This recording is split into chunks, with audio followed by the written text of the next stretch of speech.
Nejkrásnější cyklostezka v Praze. Tak mnozí cyklisté hodnotí právě dostavovanou trasu, která vede po bývalé železniční trati Žižkovem a po níž se na konci května při kontrolním dnu mohli první nedočkavci projet.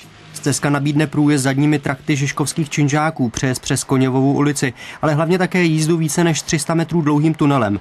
Ten byl původně v 70. letech 19. století postavený jako dvoukolejný. O 100 let později při elektrifikaci trati rekonstruován pro jednokolejnou trať. Ke spolupráci se nabídlo SŽDC, který vlastně financovalo celou stezku a připustilo, že tunel nebude zazděn, jak bylo ještě vlastně před rokem se o tom hovořilo, ale že bude využit. My jsme tam nechali asi 10 milionů a SFDI 14 milionů.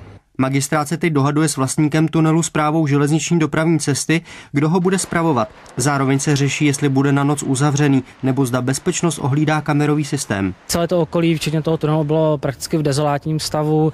My jsme tam udělali komplet nové povrchy, úpravy sadové a podobně. Až na několik terénních úprav je cyklostezka hotová a po kolaudaci naplánované v letních měsících by cyklistům mohla sloužit od září.